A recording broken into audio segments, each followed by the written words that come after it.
Entender o que você pode controlar e o que não pode é o começo da felicidade e da liberdade. Isso começa com a clara compreensão de um princípio. Algumas coisas estão sob nosso controle e outras não.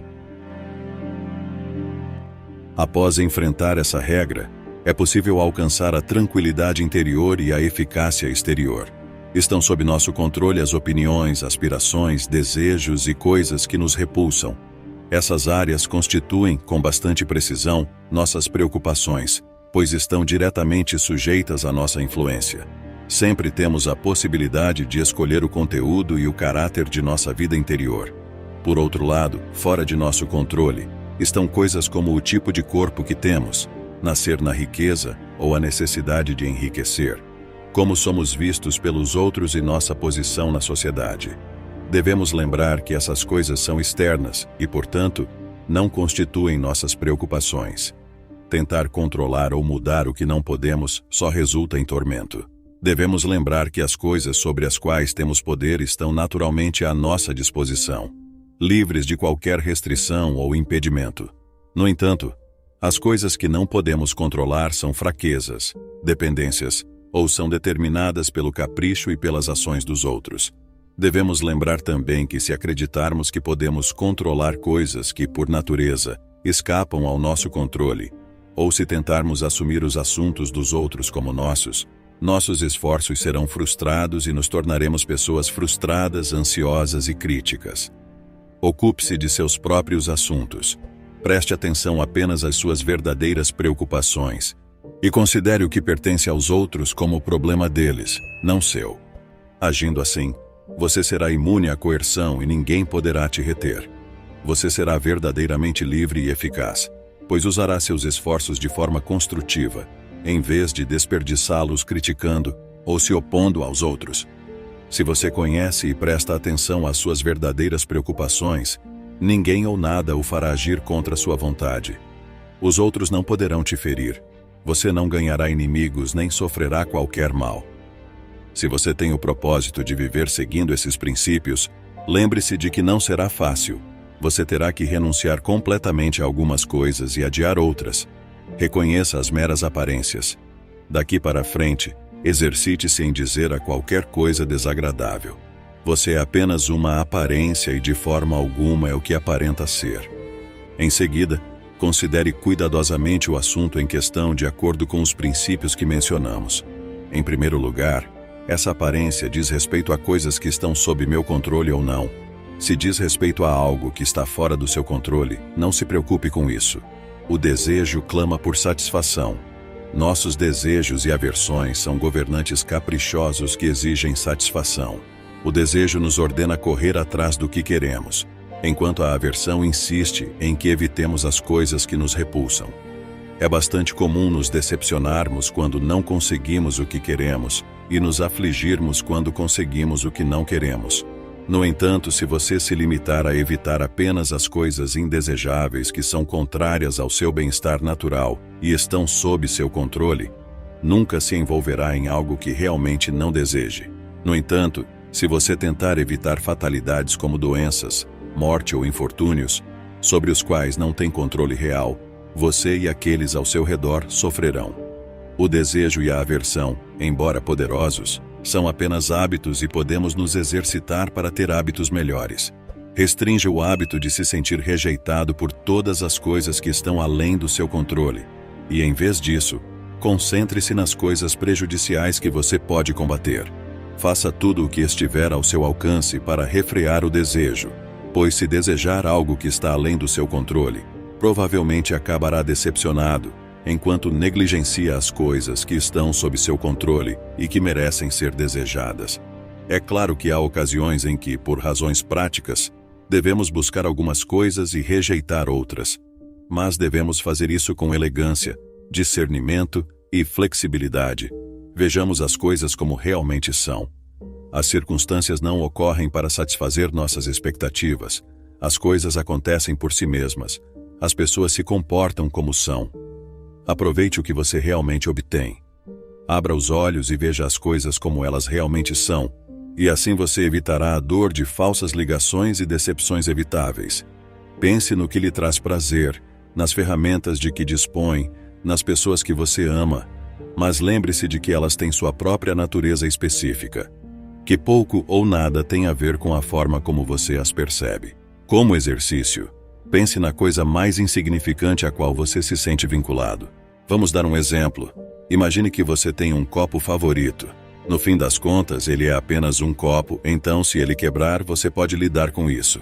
Em seguida, escolha algo ou alguém com quem você tenha sentimentos e pensamentos de apego mais intensos. Lembre-se, por exemplo, ao abraçar seu filho, seu marido ou sua esposa, que você está abraçando um ser humano mortal.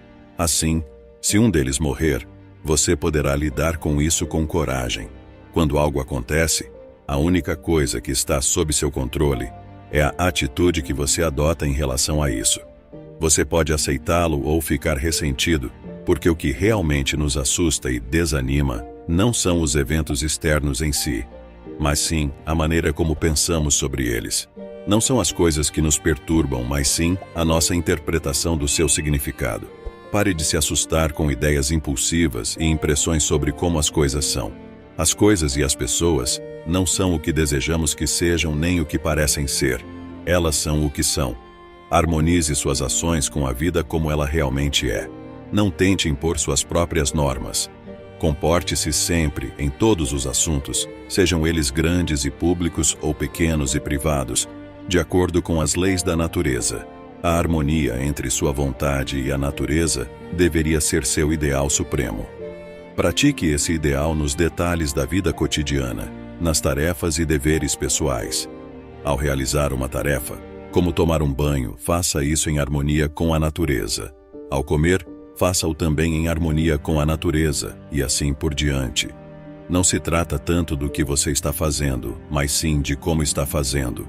Enquanto entendermos corretamente esse princípio e vivermos de acordo com ele, mesmo diante das dificuldades, a paz interior continuará sendo possível.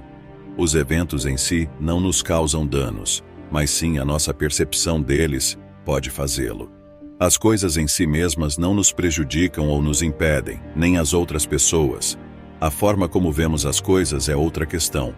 São nossas atitudes e reações que nos causam problemas. Portanto, nem mesmo a morte tem grande importância por si só. É o nosso conceito da morte, a nossa ideia, que é terrível e nos aterroriza. Existem formas muito diferentes de pensar sobre a morte. Examine profundamente seus conceitos sobre a morte e sobre tudo o mais. São realmente verdadeiros? Eles fazem algum bem a você? Não tema a morte e a dor, tema o medo da morte e da dor. Não podemos escolher nossas circunstâncias externas, mas sempre podemos escolher como reagir a elas. Nem vergonha, nem culpa.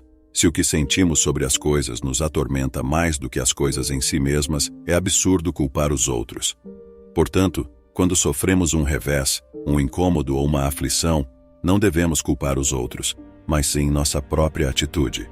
As pessoas mesquinhas costumam culpar os outros por sua própria desgraça, mas a maioria das pessoas se culpa a si mesma. Aqueles que se dedicam à vida de sabedoria entendem que o impulso de culpar algo ou alguém é uma estupidez e que nada é conquistado ao culpar os outros ou a si mesmo. Um dos sinais do amanhecer do progresso moral é a gradual extinção da culpa. Vemos a futilidade da acusação. Quanto mais examinamos nossas atitudes e trabalhamos em nós mesmos, menos somos suscetíveis a sermos arrastados por reações emocionais turbulentas, nas quais buscamos explicações fáceis para eventos espontâneos. As coisas são simplesmente o que são, e os outros podem pensar o que quiserem. Não é da nossa conta nem vergonha nem culpa. Crie seu próprio mérito, nunca dependa da admiração dos outros. O mérito pessoal não pode vir de uma fonte externa. Você não o encontrará em relacionamentos pessoais ou na estima dos outros. Está comprovado que as pessoas, mesmo as que te amam, não necessariamente concordarão com suas ideias, não te compreenderão nem compartilharão seu entusiasmo. Amadureça. Quem se importa com o que os outros pensam de você? Crie seu próprio mérito. O mérito pessoal não pode ser alcançado através do relacionamento com pessoas de grande excelência. Você foi confiado com uma tarefa que deve realizar. Coloque as mãos na massa, faça o melhor que puder e ignore quem possa estar observando. Realize um trabalho útil. mantendo-se indiferente à honra e admiração que seus esforços possam despertar nos outros. Mérito alheio não existe. As conquistas e excelências dos outros pertencem apenas a eles. Da mesma forma, suas posses podem ser excelentes, mas sua pessoa não adquirirá excelência por meio delas. Pense nisso. O que é realmente seu? É o uso que você faz das ideias, recursos e oportunidades que se apresentam a você. Você tem livros? Leia-os, aprenda com eles e aplique sua sabedoria. Você tem conhecimentos especializados, utilize-os de forma profunda e produtiva. Você tem ferramentas, tire-as da caixa e construa ou conserte coisas. Você tem uma boa ideia, aprofunde-se nela e coloque-a em prática. Aproveite ao máximo o que você tem, o que é realmente seu. Você pode estar razoavelmente satisfeito e contente consigo mesmo se alinhar suas ações com a natureza, reconhecendo o que é verdadeiramente seu. Concentre-se no seu dever principal. Há um momento e um lugar para diversão e entretenimento, mas você nunca deve permitir que eles se sobreponham aos seus verdadeiros propósitos. Se você estiver viajando e o navio ancorar em um porto, você pode descer à terra em busca de conchas ou plantas. Mas tome cuidado, esteja atento ao chamado do capitão. Preste atenção ao navio. Distrair-se com coisas insignificantes é a coisa mais fácil do mundo. Assim que o capitão chamar, esteja pronto para abandonar tais distrações e se apresentar prontamente, sem nem mesmo olhar para trás. Se você for idoso, não se afaste muito do navio, ou talvez não consiga se apresentar a tempo quando chamado. Aceite os acontecimentos com calma, assim como eles ocorrem. Não exija que os acontecimentos ocorram como deseja. Aceite-os como são. Realmente assim você será capaz de encontrar a paz. Sua vontade está sempre sob seu poder. Na verdade, nada o impede. Nada o retém verdadeiramente, já que sua vontade está sempre sob seu controle. A doença pode desafiar o seu corpo, mas você não é apenas corpo. Sua vontade é maior do que suas pernas. Sua vontade não precisa ser afetada por nenhum incidente, a menos que você permita. Lembre-se disso sempre que algo acontecer com você. Use plenamente o que lhe acontece. Cada dificuldade com a qual nos deparamos na vida nos oferece a oportunidade de olhar para dentro e invocar nossos recursos internos. As provações que suportamos podem e devem nos revelar nossa força.